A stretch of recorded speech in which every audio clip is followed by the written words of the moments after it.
Welcome friends हमारे YouTube channel success अड्डा 91 में फ्रेंड्स बहुत ही महत्वपूर्ण क्वेश्चन है जो कि आने वाली सभी परीक्षाओं के लिए वेरी वेरी इंपॉर्टेंट हैं। तो फ्रेंड्स बिल्कुल वीडियो को स्किप ना करें और पूरा वीडियो लास्ट तक देखें।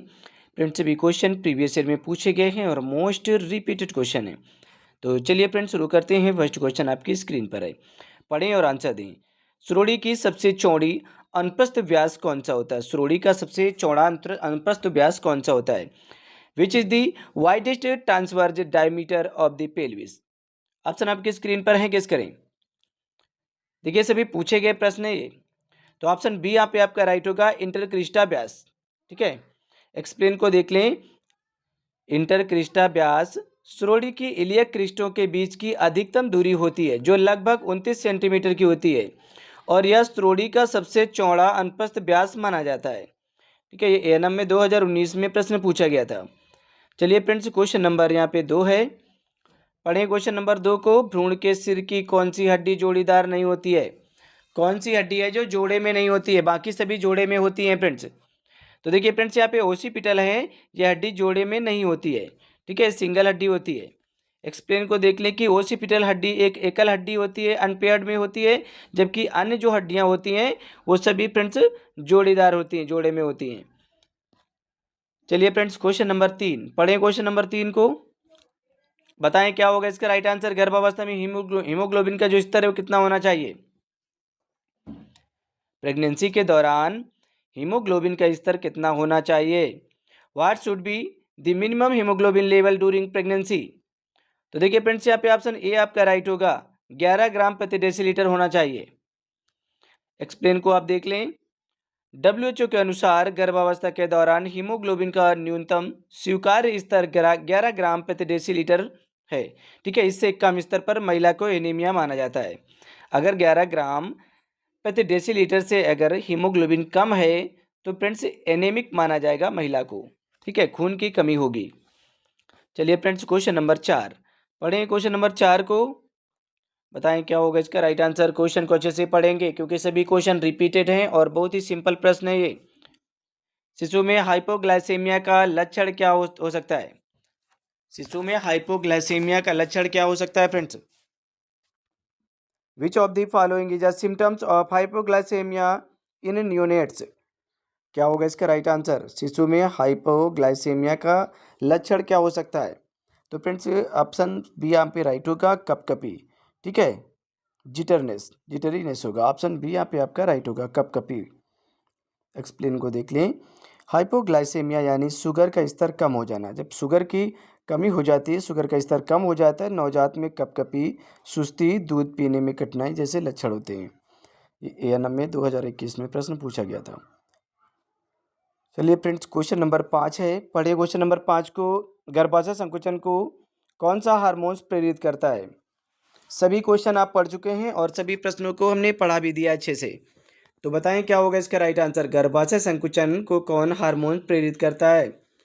विच हार्मोन्स स्टिमुलेट्स यूट्राइन कॉन्ट्रैक्शन? तो फिर से फ्रेंड्स ऑक्सीटोसिन हार्मोन्स। ठीक है, यहाँ पे ऑप्शन सी आपका राइट होगा, ऑक्सीटोसिन हार्मोन्स यूट्राइन कॉन्स्ट्रक्शन के लिए रिस्पॉन्सिबल होता है, जिम्मेदार होता है ऑक्सीटोसिन हार्मोन्स। एक्सप्लेन को देख लें। ऑक्सीटोसिन हार्मोन पीयूष ग्रंथि से निकलता है और यह गर्भाशय की पेशियों को संकुचित करने के लिए जिम्मेदार होता है, विशेषकर प्रसव के समय में। चलिए फ्रेंड्स क्वेश्चन नंबर यहाँ पे 6 है, पढ़ें क्वेश्चन नंबर 6 को। भ्रूण की हृदय की धड़कन सबसे पहले कब सुनी जा सकती है? बताएं फ्रेंड्स क्या होगा इसका right answer. When can fetal heart sound be first heard? इसे कब सुना जा सकता है? भ्रूण की हृदय की धड़कन सबसे पहले कब सुन सकते हैं? तो 12 सप्ताह में। ठीक है, 12 वीक में सुन सकते हैं। ऑप्शन सी यहाँ पे आपका राइट होगा। एक्सप्लेन को आप देख लें कि डॉपलर से भ्रूण की हृदय की धड़कन आमतौर पर 12वें सप्ताह में सुनी जा सकती है, जबकि सोनोग्राफी से इसे 6 से 8 सप्ताह में भी देखा जा सकता है। चलिए फ्रेंड्स क्वेश्चन नंबर 7, पढ़ें क्वेश्चन नंबर 7 को। बताएं क्या होगा इसका राइट आंसर। नॉर्मल प्यूरपेरियम की अवधि कितनी होती है?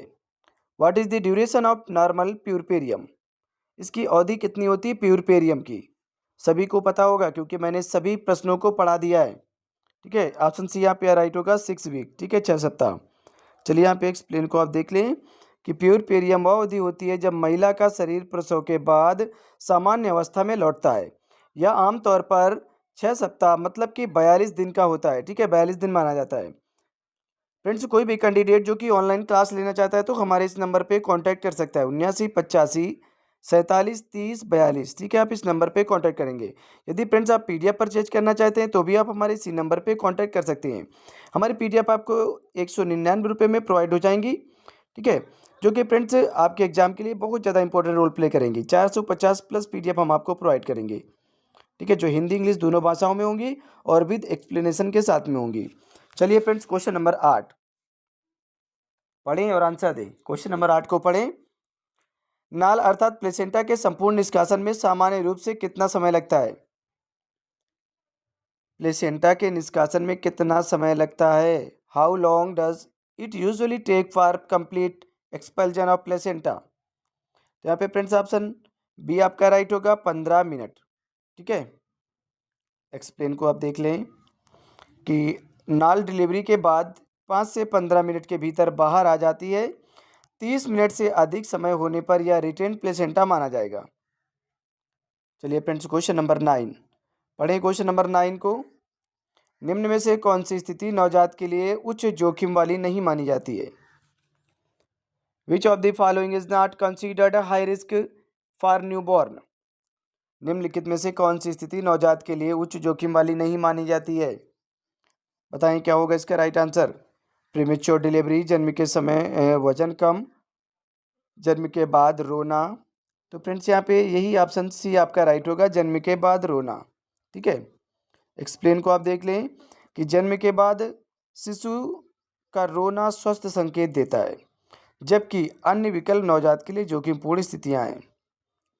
चलिए फ्रेंड्स, क्वेश्चन नंबर 10 है, पढ़ें क्वेश्चन नंबर 10 को कि गर्भपात की कानूनी सीमा भारत में कितने सप्ताह तक होती है? बताएं भाई क्या होगा इसका राइट आंसर। गर्भपात की कानूनी सीमा भारत में कितने सप्ताह तक होती है? What is the legal limit for abortion in India as per MTP act? Medical termination of pregnancy act जो बना था फ्रेंड्स, ये 1971 में बना था।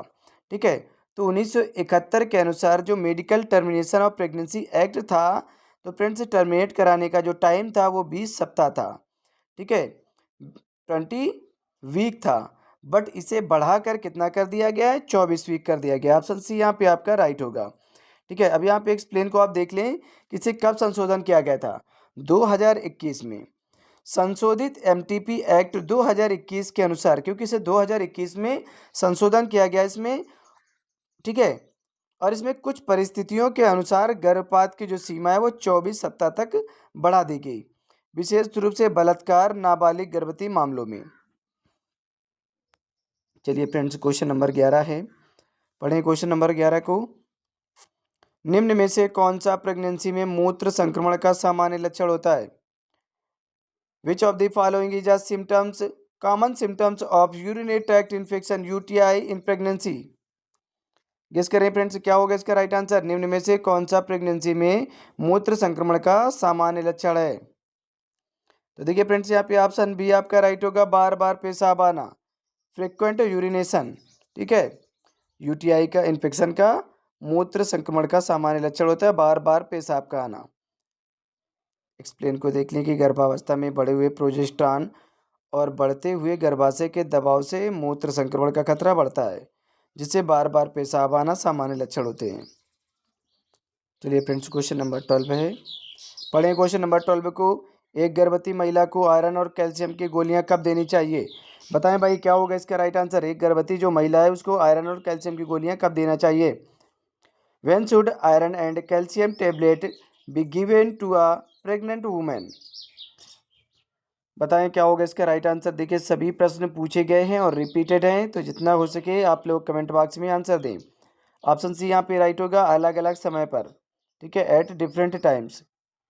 एक्सप्लेन को आप देख लें कि आयरन और कैल्शियम को एक साथ नहीं लेना चाहिए। आयरन और कैल्शियम को एक साथ नहीं लेना चाहिए, क्योंकि ये एक दूसरे के अवशोषण में बाधा डालती हैं। क्या करती हैं? एक दूसरे के अवशोषण में बाधा डालती हैं। इन्हें अलग अलग समय पर देना उचित माना जाता है, आयरन और कैल्शियम। ठीक है, दोनों को अलग अलग देना चाहिए। चलिए फ्रेंड्स, क्वेश्चन नंबर 13 पढ़ें। क्वेश्चन नंबर 13 को, पार्टोग्राफ पर सर्वाइकल डायलेशन कितनी दूरी पर अंकित किया जाता है? बताएं फ्रेंड्स, पढ़ें क्वेश्चन को और आंसर दें। At what interval is cervical dilation marked on a partograph? Partograph पर सर्वाइकल डायलेशन कितनी दूरी पर अंकित किया जाता है? तो फ्रेंड्स यहाँ पे ऑप्शन सी आपका राइट होगा, हर घंटे। ठीक है, एवरी 1 आवर। एक्सप्लेन को आप देख लें। पार्टोग्राफ पर सर्वाइकल डायलेशन को प्रत्येक 1 घंटे के अंतराल पर दर्ज किया जाता है ताकि प्रसव की प्रगति को मापा जा सके। चलिए फ्रेंड्स, क्वेश्चन नंबर 14 है। क्वेश्चन नंबर 14 है, आप लोग पढ़ें और आंसर दें कि निम्न में से कौन सा जन्म के समय नवजात में पाए जाने वाला सामान्य रिफ्लेक्स नहीं है? Which of the following is not a normal neonatal reflex? कौन सा रिफ्लेक्स सामान्य नहीं है? बताएं क्या होगा इसका right answer. Moro reflex, rooting, seizure या फिर सकिंग? तो यहाँ पे फ्रेंड्स सीजर जो रिफ्लेक्स है ये फ्रेंड्स नॉर्मल नहीं होता है, ऑप्शन सी आपका राइट होगा। एक्सप्लेन को देख लें कि मोरो, रूटिंग और सकिंग रिफ्लेक्स नवजात में सामान्य होते हैं जबकि सीजर एक असामान्य और गंभीर संकेत होता है।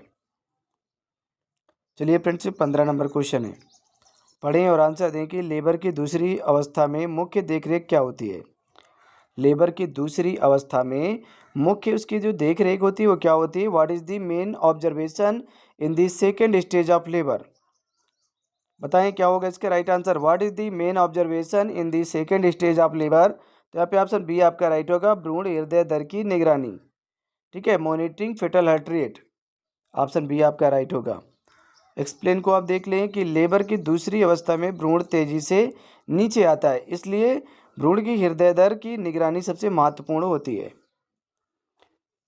फ्रेंड्स, कोई भी कैंडिडेट जो कि ऑनलाइन क्लास लेना चाहता है तो हमारे इस नंबर पे कांटेक्ट कर सकता है, 79 85 47 30 42। ठीक है, आप इस नंबर पे कांटेक्ट करेंगे। यदि आप पीडीएफ परचेज करना चाहते हैं तो भी आप हमारे इसी नंबर पे कांटेक्ट करेंगे। हमारी पीडीएफ आपको 199 में प्रोवाइड कर दी जाएंगी। ठीक है, 199 रुपये में आपको पीडीएफ प्रोवाइड कर दी जाएंगी, जो कि फ्रेंड्स आपके एग्जाम के लिए बहुत ज़्यादा इंपॉर्टेंट रोल प्ले करेंगी। आप किसी भी राज्य से फ्रेंड्स एएनएम की तैयारी कर रहे हो, ठीक है फ्रेंड्स, 450 प्लस पीडीएफ हम आपको प्रोवाइड करेंगे, जो कि फ्रेंड्स हिंदी इंग्लिश दोनों भाषाओं में होंगी और विद एक्सप्लेनेशन के साथ में होंगी। चलिए फ्रेंड्स, क्वेश्चन नंबर 16 है। पढ़े क्वेश्चन नंबर 16 को। एप्गार स्कोरिंग में कौन सा पैरामीटर शामिल नहीं होता है? एप्गार स्कोरिंग में कौन सा पैरामीटर है जो शामिल नहीं किया जाता? देखिए, हार्ट रेट शामिल है, रेस्पिरेटरी रेट, कलर शामिल है, बट टेम्परेचर नहीं शामिल है। ठीक है, टेम्परेचर को शामिल नहीं किया गया है। एक्सप्लेन को देख लें। एप्गार स्कोर में 5 पैरामीटर होते हैं। हृदय गति, श्वसन, मांसपेशियों की टोन, रिफ्लेक्स प्रतिक्रिया और रंग, तापमान शामिल नहीं है। चलिए 17 नंबर क्वेश्चन है। एक सामान्य पूर्ण अवधि वाले नवजात का वजन कितना होता है? What is the weight of a normal full term newborn? पढ़ें क्वेश्चन को और आंसर दें फ्रेंड्स, बहुत ही सिंपल क्वेश्चन है। एक सामान्य पूर्ण अवधि वाले नवजात का वजन कितना होता है? What is the weight of a normal full term newborn? बताएं क्या होगा इसका राइट आंसर। सिंपल है, देखिए यहाँ पे ऑप्शन सी फ्रेंड्स राइट होगा, 2.5 किलो से 4 किलो के बीच। ठीक है, 2.5 किलो से 2500 से 4000 ग्राम, मतलब कि 2.5 किलो से 4 किलोग्राम के बीच में। एक्सप्लेन को आप देख लें। पूर्ण अवधि वाले स्वस्थ शिशु का जो सामान्य वजन होता है वो 2.5 किलो से 4 किलोग्राम के बीच में होता है। इससे कम वजन वाले को LBW माना जाता है, लो बर्थ वेट बेबी माना जाता है। चलिए 18 नंबर प्रश्न है, आप लोग पढ़ें और आंसर दें। गर्भावस्था के दौरान हाइपरमेसिस ग्रेविडेरम किसका संकेत देता है? हाइपरमेसिस ग्रेविडेरम जो है ये किसका संकेत देता है प्रेगनेंसी के दौरान? Hyperemesis gravidarum during pregnancy indicates, ये क्या इंडिकेट करता है? सभी को पता है फ्रेंड्स कि अत्यधिक उल्टी है। हाइपरमेसिस जो ग्रेविडेरम होता है इसमें बहुत ज़्यादा मात्रा में उल्टियाँ होती हैं। ठीक है, चलिए यहाँ पे एक्सप्लेन को आप देख लें कि हाइपरमेसिस ग्रेविडेरम एक गंभीर अवस्था होती है जिसमें गर्भवती जो महिलाएं होती हैं उनको बहुत ज़्यादा मात्रा में उल्टियाँ होती हैं, जिससे निर्जलीकरण और वजन घट जाता है। बहुत ज़्यादा पानी की कमी हो जाती है जिसके कारण वजन कम हो जाता है फ्रेंड्स। चलिए क्वेश्चन नंबर 19 है। पढ़ें क्वेश्चन नंबर 19 को। 19 नंबर क्वेश्चन को पढ़ें और आंसर दें। फैलोपियन ट्यूब में निषेचन सामान्यतः कहाँ पर होता है? Where does fertilisation usually occur in the fallopian tube. जो फैलोपियन ट्यूब है इसमें फर्टिलाइजेशन की बात की गई कि फर्टिलाइजेशन कहाँ पर होता है। तो सभी को पता है कि फ्रेंड्स जो फर्टिलाइजेशन है वो फ्रेंड्स एम्पुलरी रीजन में होता है। ठीक है, फैलोपियन ट्यूब के एम्पुला में होता है। ऑप्शन बी आपका राइट होगा। चलिए एक्सप्लेन को आप देख लें कि फैलोपियन ट्यूब का एम्पुला भाग निषेचन की सामान्यतः जगह होती है जहां अंडाणु और शुक्राणु आपस में मिलते हैं, जिसे फर्टिलाइजेशन कहा जाता है। ठीक है, निषेचन कहा जाता है। चलिए 20 नंबर क्वेश्चन है, पढ़ें और आंसर दें। निम्न में से कौन सी स्थिति एपिसियोटोमी की आवश्यकता दर्शाती है। Which of the following indicates the need for episiotomy. Which of the following indicates the need for episiotomy. निम्न में से कौन सी स्थिति एपिसियोटोमी की आवश्यकता को दर्शाती है। कम प्रसव पीड़ा, भ्रूण संकट, उच्च रक्तचाप या उल्टी होना। तो यहाँ पे फ्रेंड्स ऑप्शन बी आपका राइट होगा, भ्रूण डिस्ट्रेस। ठीक है, फेटल डिस्ट्रेस मतलब कि भ्रूण संकट। एक्सप्लेन को आप देख लें कि जब भ्रूण को ऑक्सीजन की कमी हो या उसका दिल तेजी से धड़क रहा हो तो जल्दी प्रसव करवाने के लिए एपिसियोटोमी की जा सकती है। चलिए 21 नंबर प्रश्न है, पढ़ें क्वेश्चन नंबर 21 को। गर्भावस्था में बैलेटमेंट संकेत किस चीज को दर्शाता है। जो बैलेटमेंट संकेत है, साइन है, ये किस चीज को दर्शाने का काम करता है। In pregnancy what does the ballottement sign indicates. Guess करें क्या होगा इसका राइट आंसर। गर्भावस्था में बैलेटमेंट संकेत होता है ये किसको दर्शाने का काम करता है, ये क्या संकेत देता है। प्लेसेंटा प्रीविया, भ्रूण की स्थिति, भ्रूण की मृत्यु या ओवुलेशन। तो यहाँ पे ऑप्शन बी आपका राइट होगा, भ्रूण की उपस्थिति का संकेत देता है, प्रेजेंस ऑफ फेटस। एक्सप्लेन को आप देख लें कि बैलेटमेंट एक संभावित संकेत होता है जब जांच करने पर गर्भाशय में भ्रूण को ऊपर धकेलने पर वह वापस नीचे गिरता है, जिससे भ्रूण की उपस्थिति का संकेत मिलता है। चलिए फ्रेंड्स क्वेश्चन नंबर 22 पढ़ें। क्वेश्चन नंबर 22 को, गुडेल साइन गर्भावस्था में किस परिवर्तन को दर्शाता है। गुडेल साइन क्या होता है, आपने पढ़ा होगा कई बार। ठीक है, ज्यादातर हमने सभी प्रश्नों को पढ़ा दिया है। ठीक है, सभी रिपीटेड प्रश्न है। What does Goodell sign indicate in pregnancy, ये क्या दर्शाने का काम करता है। गुडेल साइन का मतलब क्या होता है। तो यहाँ पे ऑप्शन सी आपका राइट होगा, सर्विक्स का नरम हो जाना, मुलायम हो जाना, ये गुडेल साइन का संकेत होता है। एक्सप्लेन को आप देख लें कि गर्भावस्था के शुरुआती सप्ताहों में गुडेल साइन के रूप में सर्विक्स नरम हो जाती है, जो एक संभावित लक्षण माना जाता है फ्रेंड्स। चलिए क्वेश्चन नंबर 23 है। 23 नंबर क्वेश्चन को आप लोग पढ़ें और आंसर दें कि कौन सा हार्मोन्स गर्भावस्था को बनाए रखने में मुख्य भूमिका निभाता है। Which hormones plays a primary role in maintaining pregnancy. सभी को पता है, बहुत ही सिंपल प्रश्न है ये। ठीक है, तो यहाँ पे फ्रेंड्स ऑप्शन ए आपका राइट होगा, प्रोजेस्टेरॉन हार्मोन्स प्रेगनेंसी को मेंटेन करता है। चलिए एक्सप्लेन को आप देख लें कि प्रोजेस्टेरॉन गर्भाशय की परत को स्थिर बनाए रखता है और भ्रूण के सुरक्षित विकास के लिए आवश्यक होता है। इसकी कमी से गर्भपात का खतरा बढ़ जाता है। चलिए फ्रेंड्स क्वेश्चन नंबर 24 पढ़ें। क्वेश्चन नंबर 24 को, निम्नलिखित में से कौन सी स्थिति ब्रीच प्रेजेंटेशन में आती है। Which of the following is seen in breech presentation. Breech presentation कौन सी स्थिति है जो फ्रेंड्स ब्रीच प्रेजेंटेशन को दर्शाती है।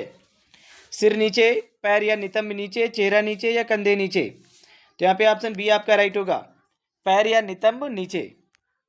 एक्सप्लेन को देख लें कि ब्रीच प्रेजेंटेशन वह स्थिति है जहां शिशु का नितंब या फिर पैर प्रसव मार्ग की ओर होता है, जो असामान्य प्रस्तुति है फ्रेंड्स, एबनॉर्मल प्रेजेंटेशन होता है। चलिए फ्रेंड्स क्वेश्चन नंबर यहाँ पे 25 है, पढ़े क्वेश्चन नंबर 25 को और आंसर दें। निम्न में से कौन सा हार्मोन स्तनपान की प्रक्रिया में दूध निकालने में मदद करता है। बहुत ही सिंपल प्रश्न है, सभी पूछे गए रिपीटेड है। Which hormones help in milk ejection during breast feeding. Which hormones help in milk ejection during breast feeding. निम्न में से कौन सा हार्मोन्स स्तनपान की प्रक्रिया में दूध निकालने में मदद करता है। मिल्क सेक्रेशन में भूमिका निभाता है, तो ऑक्सीटोसिन हार्मोन्स है जो मिल्क एजेक्शन में जिम्मेदारी का काम करता है। एक्सप्लेन को आप देख लें कि ऑक्सीटोसिन दूध ग्रंथियों से दूध को नलिकाओं में खींचता है, जिससे शिशु को स्तनपान कराने में आसानी हो जाती है। चलिए फ्रेंड्स क्वेश्चन नंबर 26 है, पढ़ें क्वेश्चन नंबर 26 को। नवजात शिशु में नियोनाटल जॉन्डिस सबसे पहले कहाँ दिखाई देता है। Where is neonatal jaundice first noticed in a newborn. बताएं फ्रेंड्स क्या होगा इसका राइट आंसर। सबसे पहले कहाँ दिखाई देता है। जो फ्रेंड्स नवजात शिशु में नियोनाटल जॉन्डिस हो जाता है, पीलिया हो जाता है, सबसे पहले कहाँ पर दिखाई देता है। बताएं क्या होगा इसका राइट आंसर। तो देखिए फ्रेंड्स यहाँ पे ऑप्शन सी आपका राइट होगा, आंखों की सफ़ेदी, ठीक है, स्क्लेरा ऑफ आइज। जो आंखों का सफ़ेद वाला भाग है वो पीला हो जाता है, ठीक है, जिससे पता चलता है कि पीलिया हो गया है शिशु को। नवजात पीलिया सबसे पहले आंखों की सफ़ेदी स्क्लेरा में दिखता है, फिर चेहरे और बाकी शरीर पर फैलता है। चलिए फ्रेंड्स 27 नंबर क्वेश्चन है, आप लोग पढ़ें और आंसर दें। क्वेश्चन नंबर 27, गर्भवती महिला में पीका किसकी कमी का संकेत हो सकता है? जी पीका क्या दर्शाता है फ्रेंड्स? इन अ प्रेग्नेंट वुमेन पीका में इंडिकेट डिफेंसी ऑफ। बताएं फ्रेंड्स ये किसको दर्शाता है पीका? पढ़ें और आंसर दें, पीका किसको दर्शाने का काम करता है? तो फ्रेंड्स यहाँ पे ऑप्शन सी आपका राइट होगा, आयरन की कमी को दर्शाने का काम करता है पीका। चलिए एक्सप्लेन को आप देख लें। पीका वह अवस्था है जिसमें महिला मिट्टी, चूना आदि खाने की इच्छा रखती है, और यह आमतौर पर आयरन की कमी के कारण ऐसा होता है फ्रेंड्स, ठीक है, जो पीका को दर्शाने का काम करता है। चलिए फ्रेंड्स 28 नंबर क्वेश्चन है, आप लोग पढ़ें और आंसर दें कि लुकिया रूब्रा प्रसव के बाद कितने दिनों तक रहता है? How many days does lochia rubra typically last after delivery? ये कितने दिनों तक रहता है फ्रेंड्स? पढ़ें और आंसर दें। बताएं क्या होगा इसका राइट आंसर? कितने दिनों तक रहता है पीका? तो फ्रेंड्स ये 4 से, वैसे तो 4 से 6, या सॉरी यहाँ पे लोकिया रुब्रा की बात हो गई है, ठीक है, गलती से पीका निकल गया मुझे, ठीक है। यहाँ पे लोकिया रुब्रा फ्रेंड्स ऑप्शन पे ज़्यादातर आपने देखा होगा, ऑप्शन पे फ्रेंड्स 4 से 6 दिन दिया होता है, बट यहाँ पे 4 से 7 दिन है, ठीक है, जो कि ऑप्शन बी आपका राइट होगा, 4 से 7 दिन या 4 से 6 दिन, ठीक है। लोकिया रोबरा प्रसव के बाद कितने दिनों तक इसका फ्रेंड सिक्रेशन होता है? तो 4 से 6 या 4 से 7 दिनों तक इसका सिक्रेशन होता है। चलिए एक्सप्लेन को देख लें कि लोकिया रोबरा प्रसव के बाद निकलने वाला गाढ़ा रक्ती, ठीक है, रक्ती स्राव होता है, ठीक है, रक्तस्राव होता है, जो कि सामान्यतः 4 से 7 दिनों तक रहता है, 4 से 6 दिनों तक रहता है। चलिए फ्रेंड्स 29 नंबर क्वेश्चन है, पढ़ें और आंसर दें। पहली बार माँ बनने वाली महिला को क्या कहा जाता है? जो महिला पहली बार माँ बनती है उसे क्या कहा जाता है? बताएं क्या होगा इसका राइट आंसर, गेस करें। ऑप्शन आपकी स्क्रीन पर है। जो पहली बार माँ बनती है महिला उसे क्या कहा जाता है? तो उसे फ्रेंड से प्रीमी ग्रेविडा कहा जाता है, ठीक है, प्रीमी ग्रेविडा उसे कहा जाता है। ऑप्शन बी आपका राइट होगा, प्रीमी ग्रेविडा, ठीक है। एक्सप्लेन को आप देख लें कि प्रीमी ग्रेविडा वह महिला होती है जो पहली बार गर्भवती होती है। नल्लीपारा वह महिला होती है जिसने कभी भी शिशु को जन्म नहीं दिया हो। चलिए फ्रेंड्स ये 30 नंबर क्वेश्चन है, पढ़ें क्वेश्चन नंबर 30 को और आंसर दें। प्लेसेंटा सामान्यतः कहाँ स्थित होता है? Where is the placenta normally located? जो प्लेसेंटा है कहाँ पर स्थित होता है? गर्भाशय के निचले भाग पर, सर्विक्स पर, गर्भाशय के ऊपरी भाग में, या गर्भाशय ग्रीवा के पास में? प्लेसेंटा कहाँ पर स्थित होता है? बताएं क्या होगा इसका राइट आंसर। तो फ्रेंड्स यहाँ पे ऑप्शन सी आपका राइट होगा, ठीक है, ऑप्शन सी यहाँ पे आपका राइट है, गर्भाशय के ऊपरी भाग में। गर्भाशय के ऊपरी भाग में जो प्लेसेंटा है ये गर्भाशय के ऊपरी भाग में स्थित होता है। एक्सप्लेन को आप देख लें। प्लेसेंटा आमतौर पर गर्भाशय के ऊपरी हिस्से में स्थित होता है। यदि यह निचले हिस्से में होता है तो उसे प्लेसेंटा प्रीविया कहा जाता है, ठीक है। यदि प्लेसेंटा निचले हिस्से में होगा तो उसे प्लेसेंटा प्रीविया कहा जाएगा। और प्लेसेंटा प्रीविया क्या करता है फ्रेंड्स कि प्लेसेंटा प्रीविया आपके सर्विक्स को पूरी तरह से ढक लेता है, ठीक है, आंशिक रूप से या पूर्ण रूप से ढक लेता है, जिससे कि फ्रेंड्स पेनलेस ब्लीडिंग होती है, ठीक है, मतलब दर्द नहीं होता है और ब्लीडिंग होती रहती है, ठीक है। इसी को प्लेसेंटा प्रीविया कहा जाता है, मतलब प्लेसेंटा नीचे आ जाता है। तो फ्रेंड्स ये लास्ट क्वेश्चन था। यदि फ्रेंड्स कोई भी कैंडिडेट जो कि ऑनलाइन क्लास लेना चाहता है तो हमारे इस नंबर पे कांटेक्ट कर सकता है, 79 85 47 30 42, ठीक है, आप इस नंबर पे कांटेक्ट कर सकते हैं। और यदि आप पीडीएफ परचेज करना चाहते हैं तो भी आप हमारे इसी नंबर पे कांटेक्ट करेंगे।